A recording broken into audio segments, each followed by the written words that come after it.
Irmãos, muito bom, né? Tá aqui com você, Luca. Privilégio todo meu. E a gente foi desafiado aí a trazer uma palavra e tal, e aí o Cláudio falou, pô, aí vê lá, né, quem que você quer convidar para compartilhar com você, e aí a gente fica meditando nessas coisas, né, como compor a mesa, né? E aí veio o nome do Luca no meu coração, e eu não sabia bem porquê, ainda não sei exatamente porquê, a gente está junto nessa jornada, né? A gente tem a disciplina de não combinar nada antes aqui nessa mesa, exatamente para deixar que o Espírito flua livremente, né, na relação. Mas parte da resposta, Luca, eu acho que eu comecei a perceber quando eu cheguei ali, estava estacionando o carro, e seu pai e você descendo, né? Porque talvez para a mulher isso seja mais complicado, mas quando você vê alguém com a mesma roupa que você, homem não tem muito esse negócio, né? Então eu vi o Léo estava com a camiseta igual, mulher entraria em crise, mas o homem começa a tentar pensar, falei, tem alguma coisa aí. A gente já começa a ver assim, a ministração a partir dessas coincidências, que para nós não existem, mas acho que nós, Léo, hoje representamos aqui uniformizados os pais nessa relação com os filhos. É isso que a gente quer né, já começar por aí. É uma conversa de pais e filhos, para que nós, pais, possamos entender melhor as dores e os desafios e as coisas que estão no coração de vocês, filhos. E eu digo isso porque você é um amigo meu, mas um amigo principalmente da minha casa, é um cara que anda junto com os meus filhos, é um cara cuja conversão foi muito recente. Tem quanto tempo que você se converteu? 1 ano, 6 meses e uns quebrados de dia. É isso aí, ele fica anotando na parede da casa dele os pauzinhos assim. Então é muito recente, algo muito recente, mas que tem impactado tanto, né? O Luca hoje é um pastor do Resenha. Quem do Resenha está aqui? Levanta a mão. Tirando o Matheus. Quem lá? Então, seu povo está aí, né? Quem é pai aqui que tem filho que vem no Resenha? Levanta a mão. Isso está afetando a nossa comunidade, né? E aí é muito legal a gente pensar sobre isso, porque os jovens hoje eles enfrentam desafios que são potencializados por algumas coisas, mas num certo sentido são seres humanos enfrentando os mesmos desafios que os seres humanos enfrentam há milênios na questão da espiritualidade. O Rafa começou aqui falando de uma analogia, uma parábola com um santo que eu nem conhecia, Santo Antão, é isso? Tá bom. E eu queria abrir assim, meditando em algo sobre isso também, que é essa dificuldade, né, que a gente tem entre crer e se comprometer, né, entre converter e permanecer, né? Tem uma parábola que não sei de onde, mas mais ou menos assim, um jovem numa aldeia no pé de uma montanha congelada no topo, muito alta, essa aldeia ficava no pé, e aquela montanha tinha uma lenda que dizia que, aquela vila tinha uma lenda que dizia que naquela montanha havia um jardim, e nesse jardim havia uma tulipa dourada. Só que essa tulipa florescia de 100 em 100 anos. Então a lenda que tinha é que aquele que subisse na montanha e colhesse no jardim a tulipa dourada, teria uma posição de destaque e de honra naquela aldeia.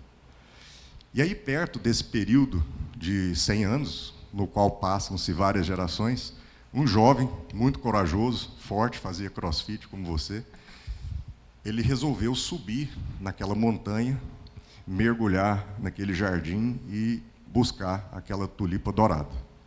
Ele não sabia muito bem para onde ia, onde ficava o jardim, e nem onde a tulipa dourada floresceria, mas ele subiu e enfrentou ali vários desafios para chegar, eram dificuldades para subir, dificuldades para se alimentar. Ele não conseguiu fazer isso num dia, ficou 1 semana naquela jornada, na caça daquela tulipa dourada, até que, enfim, depois de muito desafio, ele conseguiu colher a tulipa dourada. E aí ele desceu novamente para a aldeia. E aí ele apresentou a tulipa para o povo, e o povo exaltou esse jovem. Esse jovem foi tratado com honras, porque um jovem corajoso que enfrentou o desafio e buscou uma tulipa que era única, com uma beleza muito rara.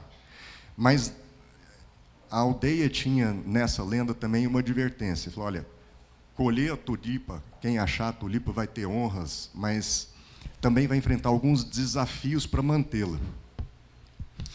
E essa tulipa tinha uma característica, Luca, a água que você precisava regar tinha que ser a água de um lago que tinha em cima da montanha. O adubo que você colocava era proveniente de um solo com cristais que havia num vale para além da montanha. E essa tulipa não podia estar ao sol. Ela se alimentava, ela fazia a sua fotossíntese com a luz prateada da lua. Então, toda aquela lenda que dizia que era um desafio colher a tulipa dourada tão rara, mas que era um desafio maior ainda mantê-la, foi cumprido na vida desse jovem. Mas no começo, como ele estava ali enfrentando aquela alegria toda, né, de ter enfrentado a jornada e conseguido trazer para casa a tulipa, ele batia no peito e todos os dias ele cumpria, né, aquele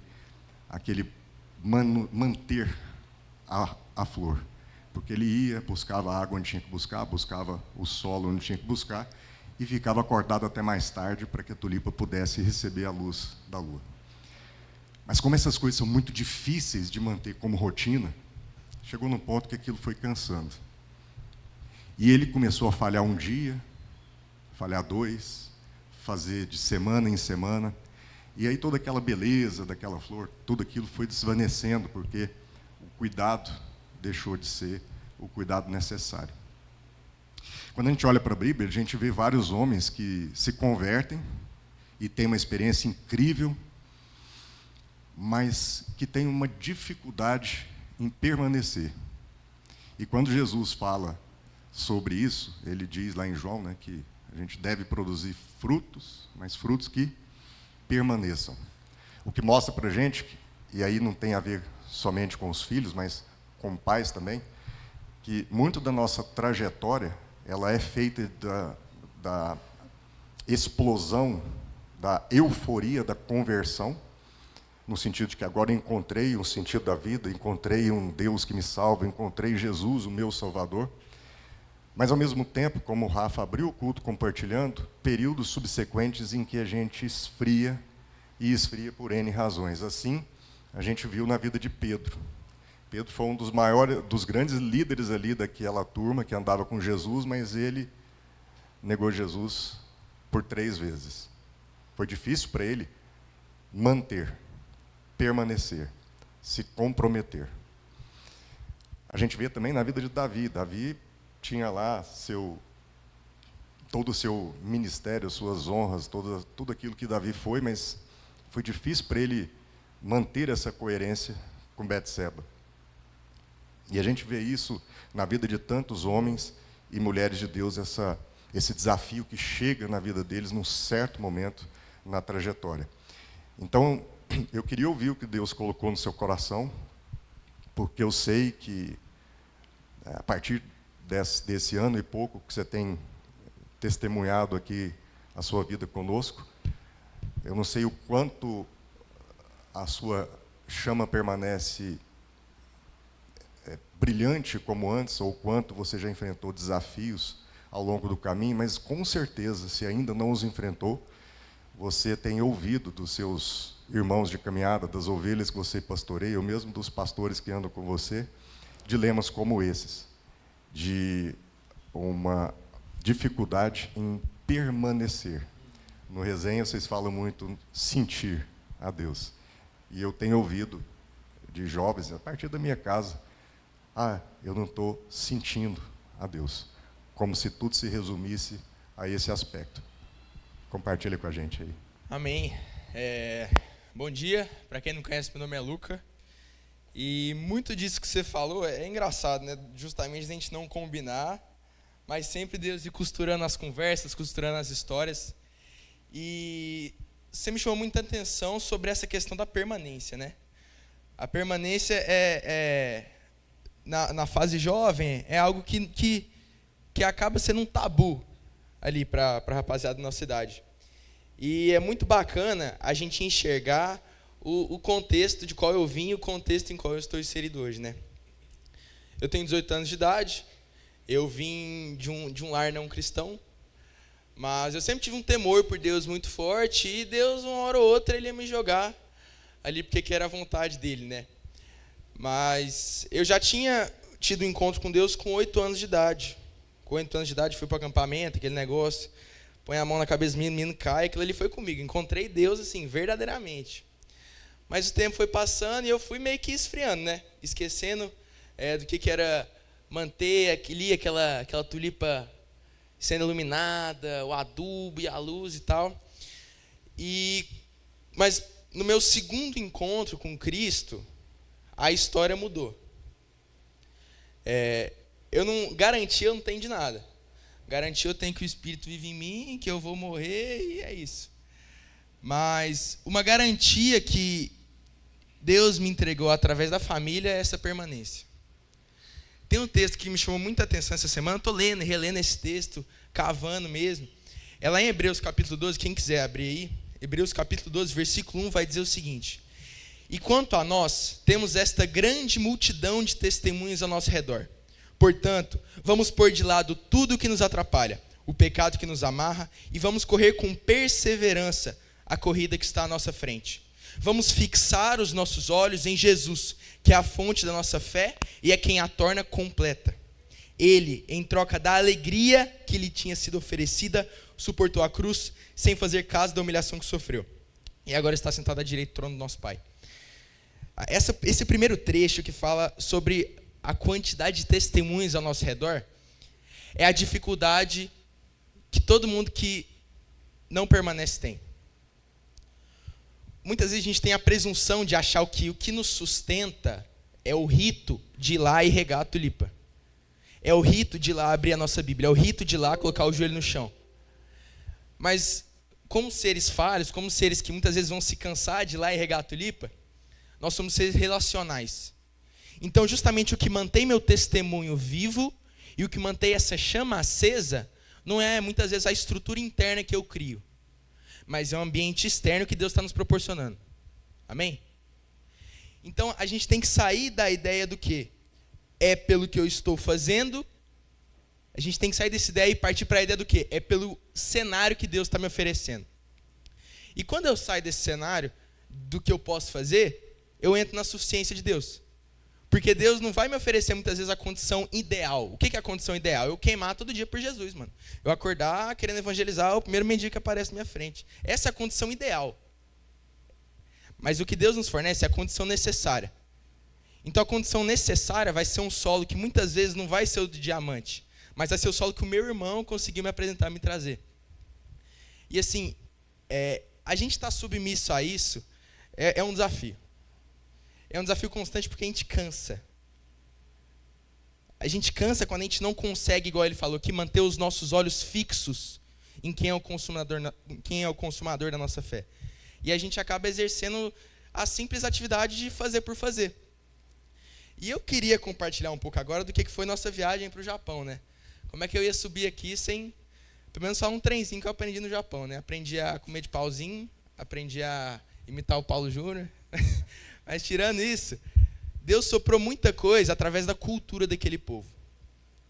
Eu percebi que o japonês, culturalmente, ele é um povo que conhece a palavra sacrifício. A palavra sacrifício para o japonês é uma coisa natural, meio que natural. Eu lembro de um filme que eu vi de guerra, então eram os americanos, os japoneses. Eu sou terrível de história, tá? Então eu não vou entrar a fundo na história, mas eu quero lembrar dessa cena do filme.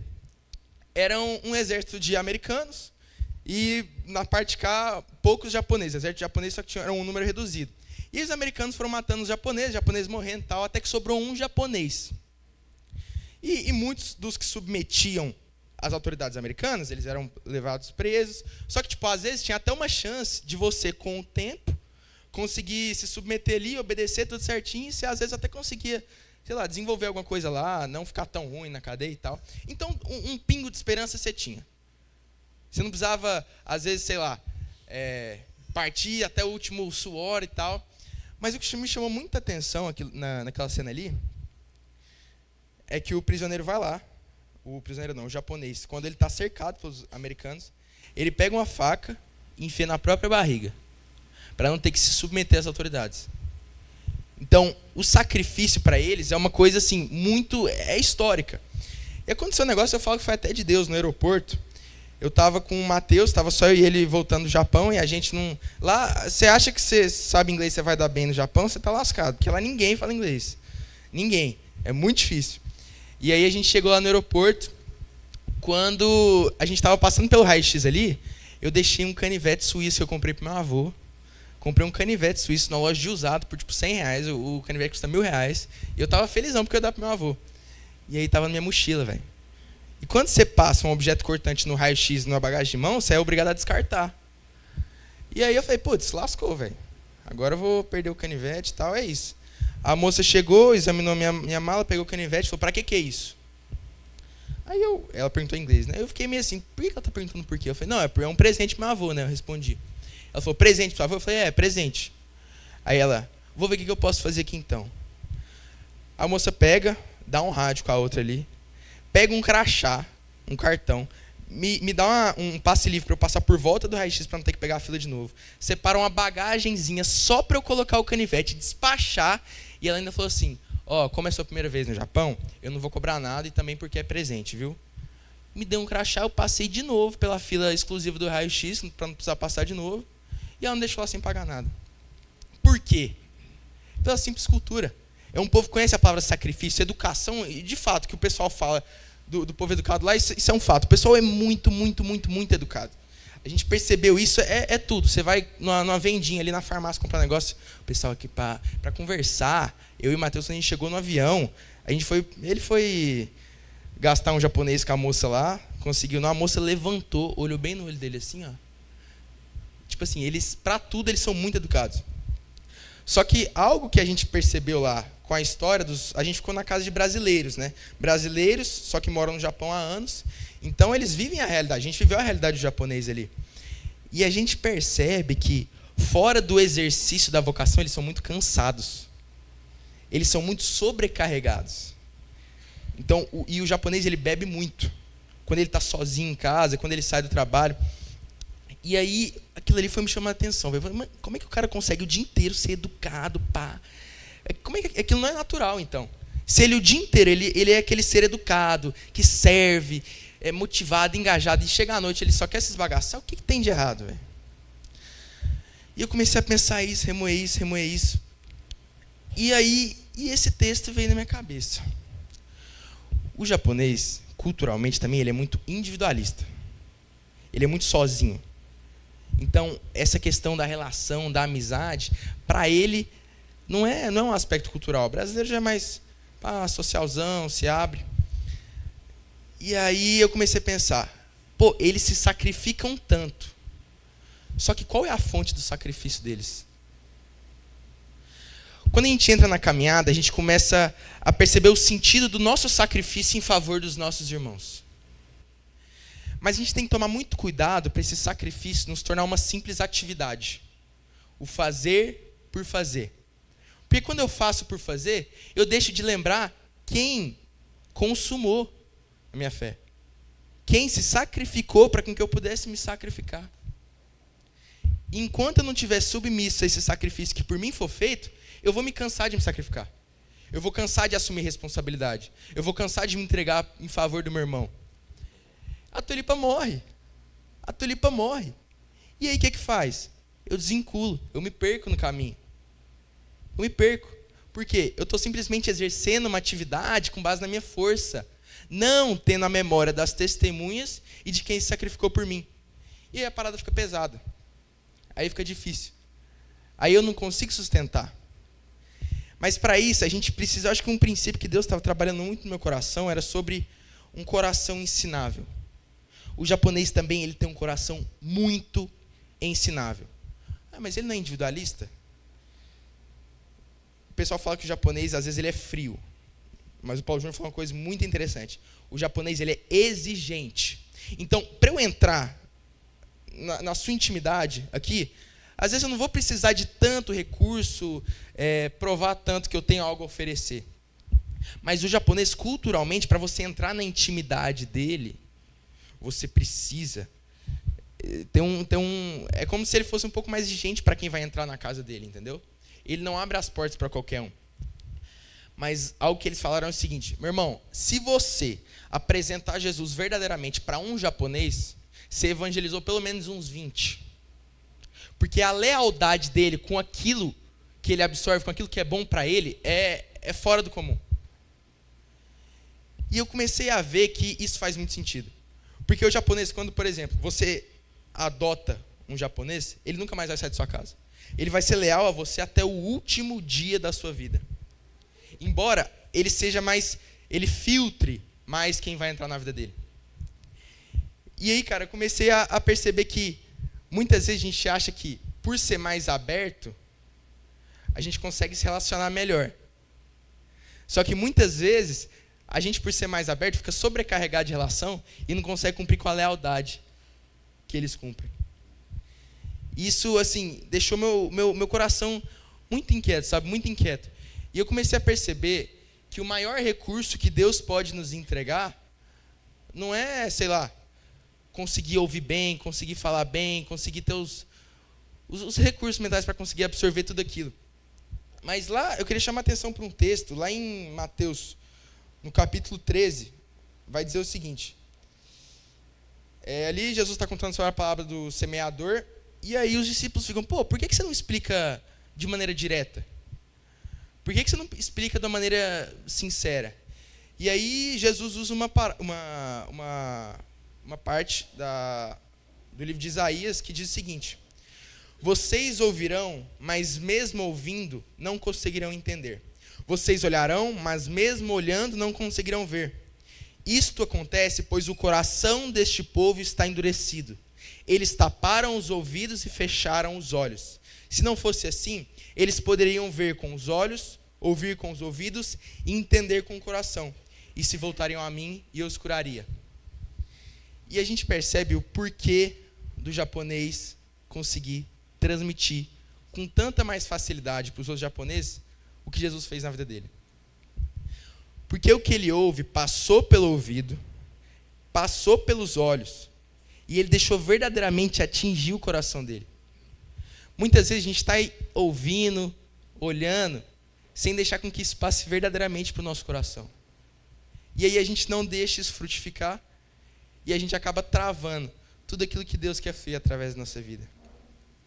Então eu acho que o que Deus me chamou muita atenção nessa viagem foi em relação ao coração ensinável do japonês.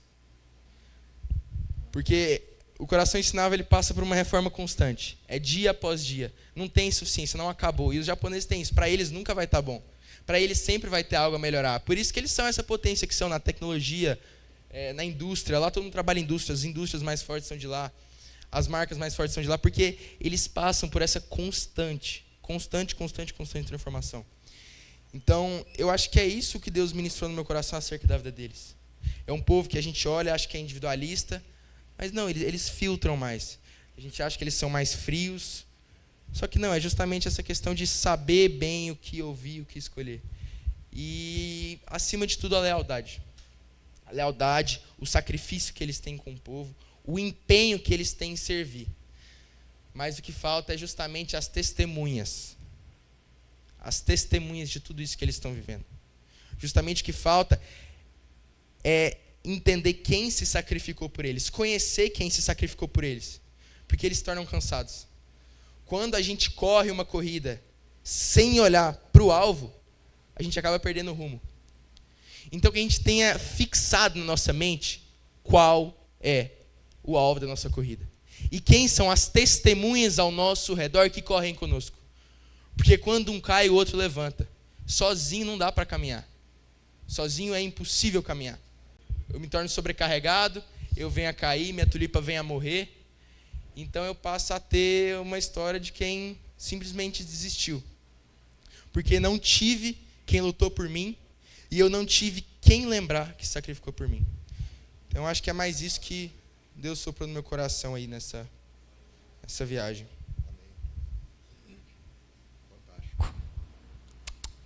Fantástico. Engraçado, né? Você trouxe um texto que fala sobre o embaraço do pecado, né?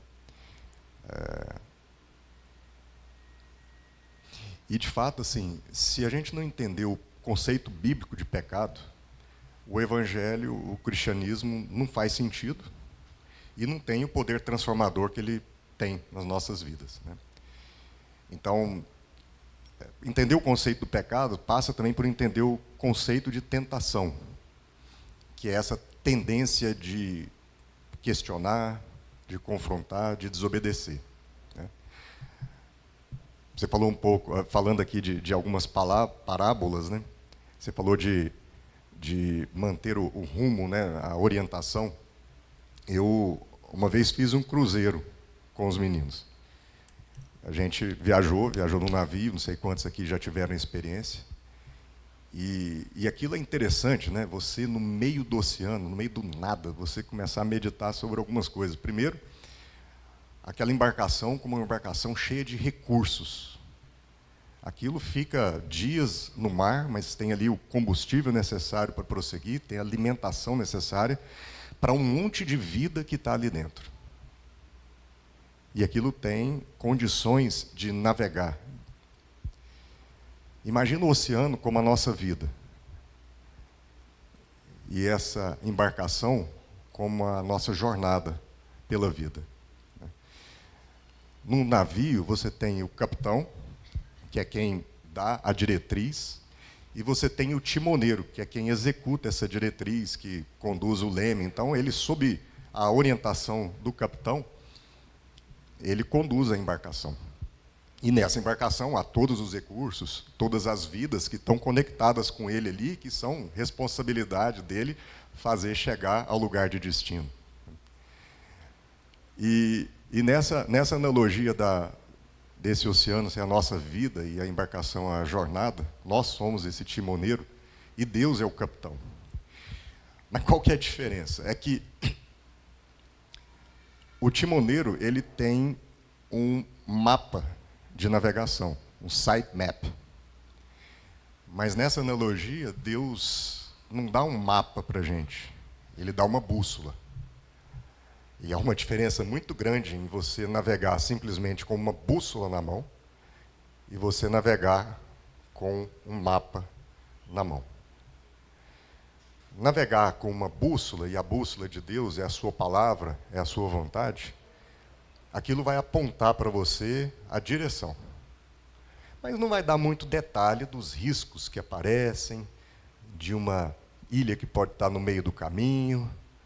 Talvez o Titanic tenha batido naquele iceberg porque só tinha bússola. Naquela época, ele não tinha todo um mapa cartográfico para entender que nas profundezas daquele oceano está tudo mapeado e aqui tinha algo que ele deveria desviar. Mas ele navegava por bússola. E qual é o problema? Se a gente olhar para a queda, né, e buscar nessa analogia, uma analogia daquele momento ali no jardim, a gente vai ver que nós, como timoneiros, é engraçado que a palavra timoneiro vem do latim, de uma palavra que significa governador, né? Mostrando que essa embarcação ela está sujeita ao nosso governo, nesse sentido, mas ainda assim não elimina uma orientação. E aí imagina você, como timoneiro da embarcação, que é a jornada da sua vida, de repente você começa, no meio da sua navegação, a ouvir algumas sirenes e algumas vozes que dizem para você: dá uma desviadinha para cá, rapaz, tem uma ilha paradisíaca, passa lá, a galera vai amar, balada, tudo bomba, comida boa, né? Bebida. Ah, mas eu não ouvi isso do capitão. Não, pai, o capitão te deu só a direção, você tem que dar uma viradinha, passa por ali, depois você conserta, a bússola vai estar sempre lá. Você sempre poderá consertar, mas você decide aí, você está com o leme na mão. Esse é o pecado.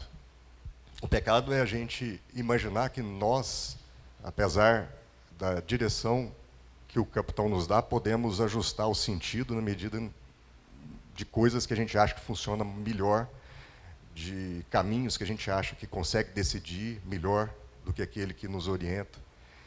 E é nesse desvio de rota para passar por lugares que o capitão não disse para a gente passar, mas que a gente, como timoneiro, quer tomar o risco de passar, que a gente muitas vezes entra em mares turbulentos, tempestades estão pelo caminho, ou a gente bate num iceberg. E aí, quando a gente olha para o texto lá de Gênesis, para entender essa questão do pecado, a gente vê que, de fato, quando o homem peca, muitas vezes vocês lá do resenha dizem, não estou sentindo Deus, né? E, na verdade, Deus nunca mudou de lugar. Na verdade, o homem estava atrás de uma moita. A gente se esconde de Deus com vergonha de ter tomado os nossos próprios caminhos. E é engraçado porque Deus dá a direção, Deus fala, aqui é o norte, e o norte era uma fruta, mas era só o norte. E ele não explica por quê. Ele dá uma ordem, mas não diz por quê. E aí a gente se pergunta, por que ele fez isso? Talvez seja porque, para amar, nós não precisamos dos porquês. Nós precisamos somente do quem. A gente não ama porque há uma razão para amar. A gente ama exatamente porque não há razão nenhuma para amar. Mas a gente ama por conta do quem. Imagina, Mateus, se você dependesse de alguns elementos, uns requisitos, alguns atributos da Marcela para amá-la. Mas bem, sabe por que eu te amo? Porque você é linda, que você é uma mulher de Deus, que você cozinha bem, que você será uma boa mãe. Muitas dessas coisas poderão passar. E quando você condiciona o seu amor a alguns aspectos que o explicam, se esses aspectos são transitórios, o seu amor pode ser também. Então Deus, Rafa, falou para a gente fazer algo, mas não explicou por quê. Porque o amor não exige esse tipo de resposta ou de condicionante, de pergunta. A gente precisa prestar atenção, assim, de forma muito severa, no que acabou de ser ensinado aqui para a gente. Qual que é o problema que o reino de Deus e a sua justiça não é manifestada nessa terra?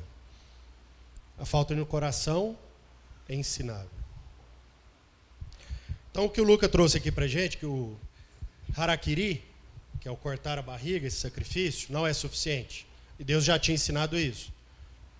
Sacrifícios e holocaustos eu não quero. Mas eu quero um coração ensinado. Alguém que viva em espírito e em verdade. Isso é muito sério, irmão. Aí o Marlos trouxe aqui para a gente a síntese daquilo que é o problema da humanidade. Então, deixa eu te contar o problema da humanidade. A partir daquele momento, houve Adão e Eva. Houve uma soma de 1 mais 1. E Deus abomina a soma. Tanto quanto Deus abomina uma divisão. E é por isso que Satanás trabalha o tempo inteiro em nossas vidas para que ela seja dividida. Para que o japonês consiga ser um cara extremamente educado no trabalho, mas a hora que ele chega em casa, ele está morto e não é educado com sua família. E aí a gente ouviu semana passada que o nosso problema é o quê? É que a gente não está entendendo o alerta de Paulo, de quando ele fala assim, gente, transformem a vossa mente, para que vocês comecem a compreender quando Jesus sai da tentação e vira para a gente e fala, olha, busquem o reino de Deus, arrependam-se, pois é chegado o reino de Deus. O arrependam-se não tem a ver com as coisas que você faz. Tem a ver como que você conduz a sua vida. Se ela é dividida em partes ou se ela é íntegra, integral. Se você é a multiplicação de quem você é nos ambientes onde você está, ou se você é a soma dos personagens que você cria a cada ambiente.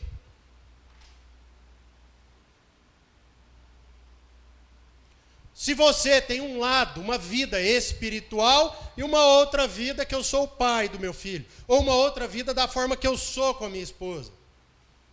E que essa soma compõe quem eu sou. E aí Paulo fala para a gente, transforma, arrepende da forma como você pensa, tenha uma metanoia, mude a forma de pensar. Quer ver uma coisa que às vezes a gente, irmãos, assim, de verdade, a gente passa a semana e fala assim, não, isso não é comigo. Isso que o Lucas está falando aqui para a gente, de que a gente precisa de um coração ensinável. Ah, meu coração é muito ensinável. Eu passo o dia inteiro ouvindo a palavra de Deus, vivendo pregações, passo o dia inteiro jejuando. É isso aí que eu faço o dia inteiro. Quem vai falar para mim que eu não sou dividido? Aí você tem uma frase que passa pela sua cabeça, uma coisinha boba. Trabalha porque senão você não vai ter o que comer. Ou senão uma outra frasezinha bem simples, né? Nossa, você tá vivendo a vida dos outros, para os outros, e a sua vida? Que dia que você vai pensar em você? Ou senão, você tem que se proteger daquele povo, porque senão eles vão atrapalhar a sua vida. Ou senão, não vou levar meu filho ali, porque ali meu filho vai ter perigo, vai correr risco. Pois os meninos ali são muito atrapalhados. Eles são os meninos que usam droga. Eles são os meninos que fazem uns trem estranhos. Ah, meu filho não pode conviver com esse tipo de gente, não. Amém, eu não estou falando de gente daqui. Pelo amor de Deus, não é a gente. Não é a gente que está vivendo esse espírito que Paulo falou, que circula sobre nós e que entra na nossa mente, na nossa alma e faz com que o nosso coração não seja ensinável. Porque a gente achou que o problema do pecado não era a separação de Adão e Eva. A gente achou que o problema do pecado é porque eles fizeram alguma coisa errada, e porque fizeram alguma coisa errada, agora eles morreram. Sabe por que morreu, gente? O Espírito, a comunhão entre eles, que só existia, como o Lucas trouxe aqui para a gente, porque no meio deles havia um Espírito, e essa comunhão era o Deus, era Deus Pai. E eles morreram e continuaram vivendo. Eles morreram, mas geraram filhos. Eles morreram e continuavam indo para a igreja. Eles não queriam sair do Éden. Por eles nem tinham saído de lá. E aí a gente não percebe que o problema do nosso coração é ensinável, é a divisão que a gente fez sobre as nossas vidas. Isso é um alerta, irmãos. Um alerta de um jovem que viu numa comunidade, foi lá e enxergou aquilo que nós, todos nós, passamos a semana inteira aqui e não estamos percebendo. Eu estou passando por um processo de mudança de casa. Sabe o que mais chamou atenção nesse processo de mudança? Que eu comecei a mudar em julho, encaixotar minhas coisas em julho, e mudei tem 2 semanas. Que a maioria das minhas coisas estavam encaixotadas e eu não precisava delas.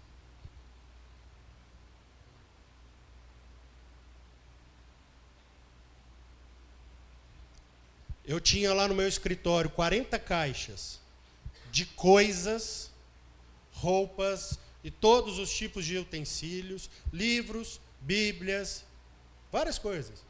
Que dá até para justificar.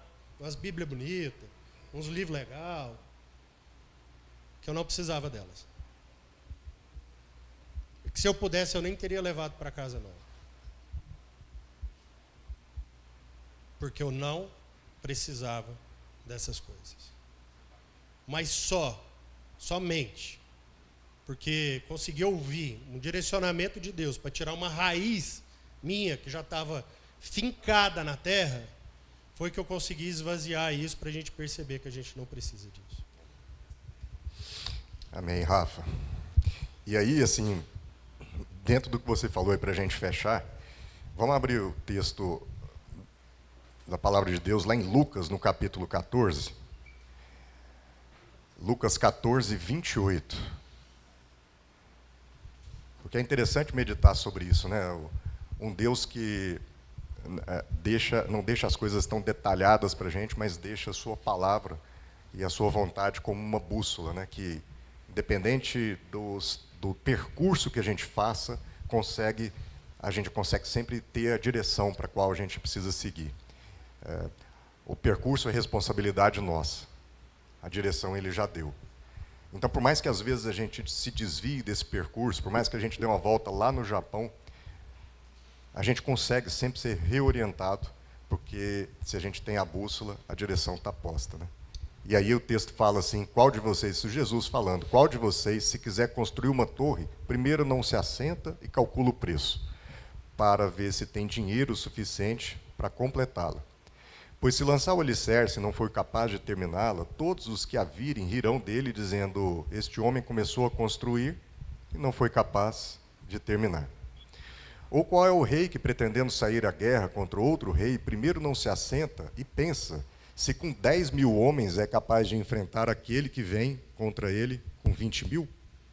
Se não for capaz, enviará uma delegação, enquanto o outro ainda está longe, e pedirá um acordo de paz. Da mesma forma, qualquer de vocês que não renunciar a tudo que possui não pode ser meu discípulo. A gente aqui é chamado de sal da terra. Mas Jesus fala, o sal é bom. Mas se ele perdeu o sabor, como restaurá-lo? Não serve nem para o solo, nem para o adubo, e é jogado fora. Aquele que tem ouvidos para ouvir, ouça. Então, eu creio que muito do que a gente compartilhou está nessa linha, assim, né? A gente pensar essa questão do converter-se e comprometer-se, né? Entre o crer e o manter-se na trajetória, né? Entre o buscar essa tulipa dourada e continuar cuidando dela, entre ter um coração ensinável, como o japonês tem, mas permanecer-se numa jornada única entre ser uma pessoa educada durante o dia e a mesma pessoa durante a noite. Ser um jovem que experimenta o êxtase da conversão, mas continuar mantendo a coerência, esse testemunho, mesmo durante a trajetória. E sustentar. Né? E aí, de novo, né, em conexão ao que a gente meditou sobre a origem desse nosso dilema, que está no pecado, é que a serpente chega, então, para o homem e dá uma outra, dá uma inversão naquilo que Deus tinha ensinado. Né? Deus deu para ele uma direção e não explicou o porquê, para nos ensinar que nós deveríamos o amar por quem ele é e não pelo porque ele poderia fazer por nós, não pelo benefício que ele nos traz. E a serpente falou assim, não, é o seguinte, esse Deus não é confiável, tem mais coisa aí que ele não te disse. Foi isso que a serpente nos disse, e é isso que a gente acredita até hoje, tem mais aí. Você é capaz de descobrir mais coisas do que ele disse. Ele disse as coisas de forma incompleta. Ele só te deu a bússola.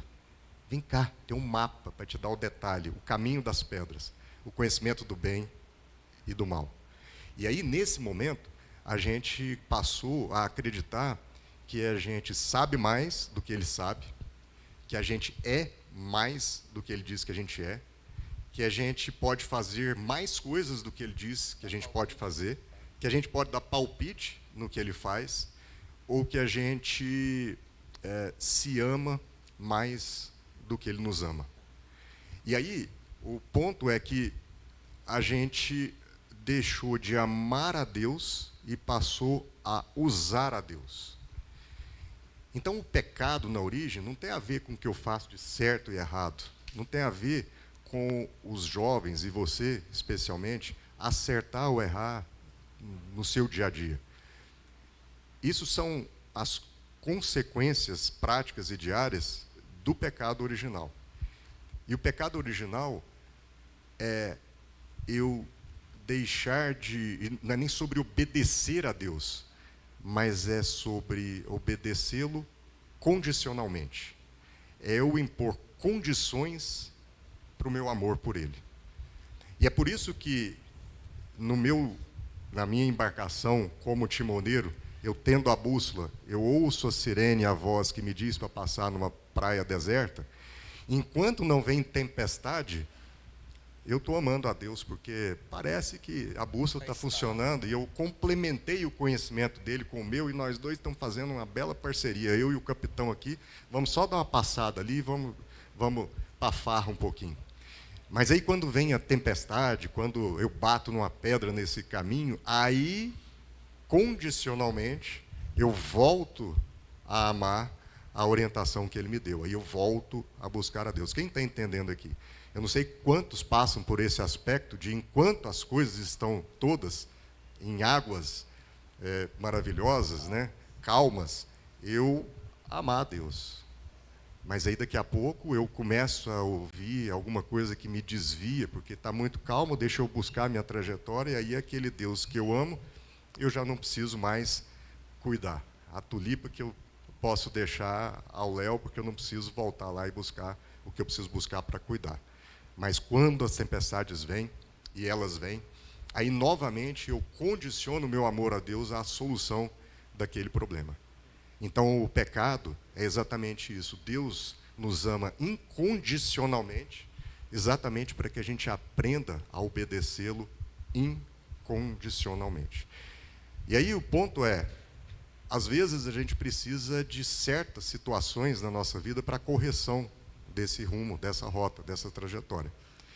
E aí Deus vai usar sempre algumas questões interessantes, porque Ele poderia enviar anjos do céu para poder nos corrigir, Ele poderia, enviar raio laser, Ele falar abertamente, Ele poderia usar manifestações sobrenaturais que deixassem inquestionáveis as orientações que Ele mesmo dá, para que a gente caísse na real e voltasse a nossa embarcação para a direção que Ele aponta.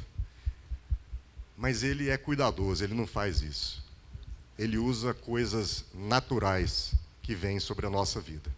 Então Ele usa tempestades, Ele usa furacão, Ele usa terremoto, Ele usa uma doença, Ele usa uma crise financeira, Ele usa uma crise relacional entre pais e filhos, Ele usa os vícios, Ele usa coisas da vida, como tempestades que vêm, para que nelas a gente encontre novamente um espaço, um ambiente de arrependimento, que foi o que o Rafa falou, e de novo a gente continue a guiar nossa vida pela bússola que só nos aponta o norte, para que a gente possa ter a responsabilidade de conduzir sem nunca desviar essa direção.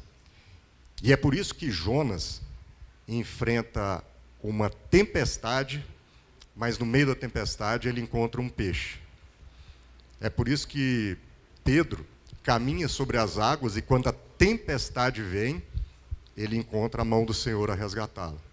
É por isso que os discípulos, quando a tempestade vem assolando o barco, encontram um Jesus que dormia, que vai lá e acalma a tempestade. Então, nas nossas vidas, essas correções, talvez essas reativações de fé, elas vêm a partir de circunstâncias da vida. Deus não vai virar para você e falar numa voz audível, que Ele poderia fazer, você está doido, você vai bater no iceberg, eu te falei para ir para o norte. Esquece pegar atalho, esquece passar onde você acha que você tem que ir. Ele não vai fazer isso. Mas Ele vai usar coisas naturais da vida. Vida, como diz o Mateus, vida na vida. Ele vai usar essas coisas para que a gente acorde e veja a bobagem que a gente está fazendo de andar sem a orientação dele. Então eu não sei quantas torres você começou a construir e depois desempolgou. Na empolgação de construir torres, você parou no meio do caminho porque aquilo ficou pesado demais. Eu não sei se quando você se converteu, você achou que você iria ter um exército de 10 mil para poder lutar, e aí se assusta quando vem de lá para cá 20 mil inimigos, e aí você desanima no meio do caminho. Eu não sei quantos aqui gostaram de ser chamados de comunidade sal da terra, mas pararam de salgar. Eu acho que esse é um tempo para a gente resgatar em nós a disciplina de obedecer a Deus sem impor qualquer condição. porque Ele nos ama do jeitinho que a gente é, dependente dos nossos erros e acertos.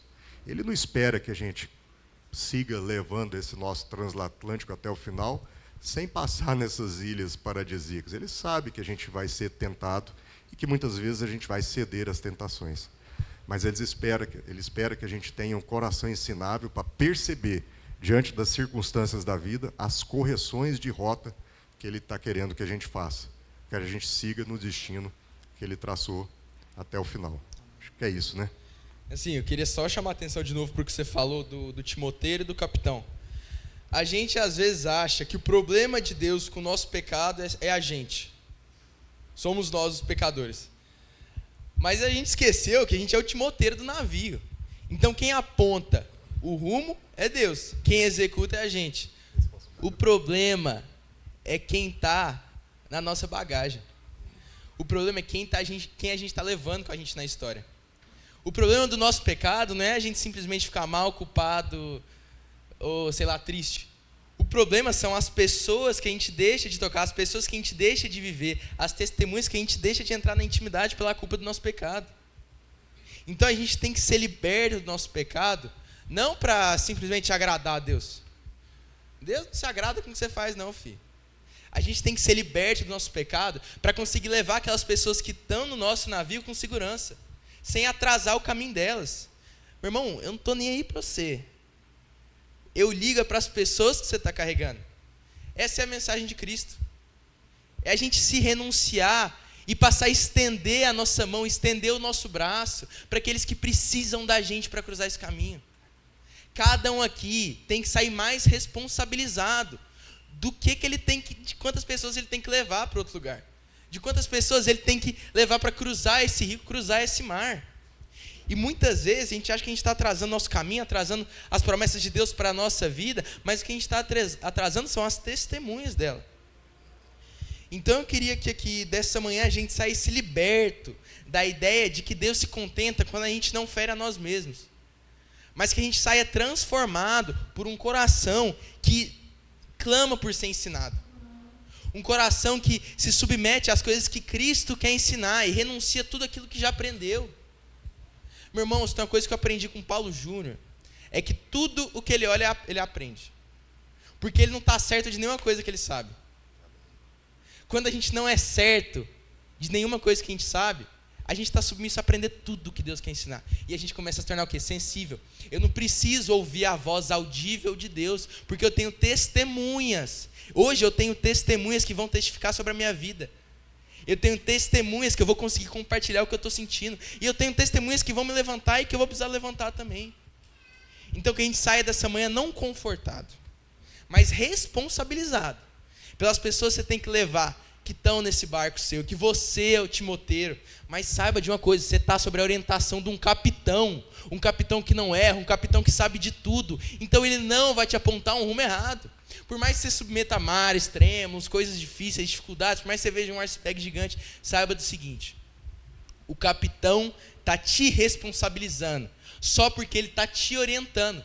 E ele só te confia todas essas pessoas porque ele crê que quando você é inspirado pelo Espírito dele, você vai conseguir levar essas pessoas. É bacana que eu olho para a história de Moisés. Por que Deus não escolheu o faraó para libertar os israelitas? Era muito mais fácil. O faraó já tinha o domínio dos israelitas. O faraó já tinha todo mundo na mão, ele tinha um poder. Ele tinha tudo, velho. Era literalmente, ele abriu uma porteira e falava, vai. Por que Deus não toca o coração daquele faraó? A palavra fala que ali mais ou menos na quinta praga, quando Moisés foi anunciar que haveria a quinta praga, se o faraó não libertasse os israelitas daquela terra, a palavra fala que Deus, que o faraó endureceu o seu coração. Ele endureceu o seu coração. E a diferença entre o faraó e Moisés é que Moisés tinha um coração ensinável. Por mais que Moisés se assumia, ele chegava e falava, eu não sou capaz, eu não sei falar. Deus fala, eu porei as minhas palavras na sua boca.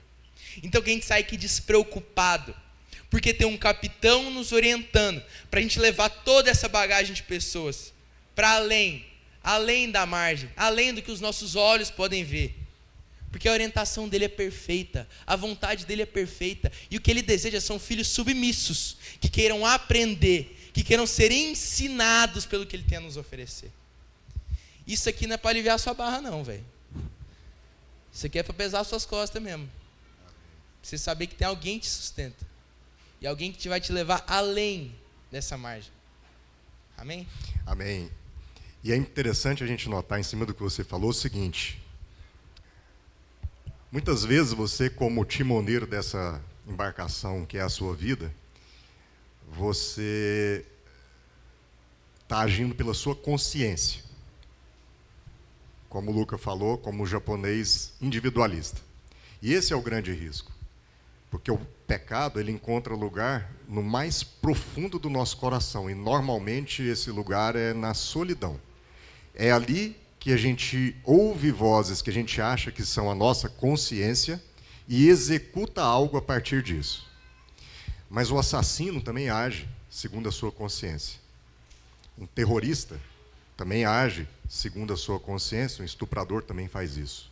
Não é a nossa consciência individual que deve nos guiar, mas as relações que devem ser a referência da vontade de Deus na nossa vida. É por isso que o que o Luca traz aqui é: não seja um timoneiro que pilota esse navio sozinho. É por isso que Jesus diz: onde 2 ou 3 estiverem, aí eu estarei. É por isso que o texto de Hebreus fala: cercado de tão grandes nuvens de testemunhas. Afira com aqueles que você está carregando nessa embarcação, que são os amigos, que são sua família, que são os irmãos da comunidade, do pequeno grupo. Afira para onde você está guiando essa embarcação. Porque muitas vezes, se você chegar e dizer assim: rapaz, Deus deu direção para ir para o norte, mas eu estou ouvindo uma voz de passar aqui, dar um desvio aqui, porque tem uma balada boa. Às vezes você vai escutar de alguém que você está conduzindo o seguinte: você está doido? Nós precisamos desse "você está doido" na nossa vida. Nós precisamos conferir, nós precisamos buscar améns para aquilo que a gente acha que a nossa consciência está dizendo para a gente fazer. E é por isso que o nosso maior erro, onde a gente encontra os icebergs da vida, é na condução solitária da nossa jornada na vida. Amém? Vamos curvar nossa cabeça, vamos ter uma palavra de oração. Vou pedir o Mateus para vir aqui orar por nós. E o Luca está falando que está pensando em chamar o Mateus, então a gente conversa aqui pelo Espírito, para que a gente possa sair daqui com essa mensagem, né, da gente se libertar dessa euforia da conversão sem ter a constância do compromisso. A gente possa se libertar desse amor de Deus que vem tão forte no início da nossa trajetória, mas que a gente tem dificuldade de manter na nossa caminhada. Que a gente possa se libertar da solidão, de querer direcionar a vida e aqueles que Deus coloca sob nossa responsabilidade sem ouvir conselho. Porque o pecado é isso. O pecado é você dizer que ama a Deus, mas no fundo você fazer isso de forma condicional. Amar só quando as coisas estão tudo bem, ou buscar a Deus só quando você está enfrentando as tempestades e os desafios que vêm. Porque nesses desafios e tempestades, Deus está abrindo espaço para arrependimento, e é ali que a gente vai encontrar a graça, como Jonas encontrou um peixe, como Pedro encontrou a mão de Jesus, como os discípulos encontraram a ação de Jesus ali naquele barco. Amém? Amém, Jesus. Obrigado por essa manhã, obrigado por essa palavra que mexe com o nosso coração. Nossa oração é que possamos sair daqui homens e mulheres mais transformados, Pai. Na medida que o Senhor entrega, nós queremos ser filhos que recebem, acolhem, encarnem aquilo que o Senhor está nos ensinando para esse tempo. O Senhor nos chama para uma outra consciência, muito além. O Senhor não está falando do recurso, não está falando de quanto eu juntei, mas daquilo que o Senhor já entregou para eu construir aquilo que o Senhor já soprou. Nós queremos ser sensíveis à voz daquele que orienta. Nós queremos ser homens e mulheres orientados, Pai. Obrigado porque essa palavra nos inspira a isso. Nos inspira a entender que mesmo com a Tua orientação, Jesus, nós precisamos estar rodeados por tão grande nuvem de testemunhas. E o texto não alivia a nossa caminhada, porque vai dizer que corra do pecado que se agarra firmemente em nós. corra com perseverança. Nós queremos sair daqui como uma comunidade, Sal da Terra Alfa, Pai, perseverando nessa palavra que nós ouvimos essa manhã. Não tire de nós esse espírito de perseverança, mas não nos deixe enganados de achar que aquilo que um dia deu certo com a minha força vai continuar dando certo porque um dia eu fiz, mas eu preciso estar rodeados por homens e mulheres de honra, homens e mulheres do Senhor, filhos do Senhor, homens e mulheres que também são orientados pela tua voz, para que não seja a minha decisão, para que não seja a minha ideia, para que não seja do meu jeito, para que não seja da minha forma. Nós saímos daqui essa manhã, Pai, inspirados por tanta palavra, tanta revelação, coisas que o Senhor já nos ensinou, coisas que o Senhor nos ensinou de maneira nova essa manhã, mas o Senhor nos lembrou, o Senhor nos ensinou, para que a gente possa pegar tudo isso, esses fundamentos, esses princípios, e aplicá-los, encarná-los nessa semana que começa hoje. Nós queremos sair daqui homens e mulheres mais sensíveis, homens e mulheres mais responsáveis, e não tire de nós, Pai, esse espírito que o Senhor nos ensina com a carta aos Hebreus, homens e mulheres perseverando, com os olhos fixos em Ti. Nós queremos sair através dessa palavra, transformando o nosso ouvido e os nossos olhos, mas mirando o nosso rosto, o nosso olhar, fitos em sua direção, naquele que orienta. Essa é a nossa oração, nós oramos isso em nome de Jesus, amém e amém. Amém.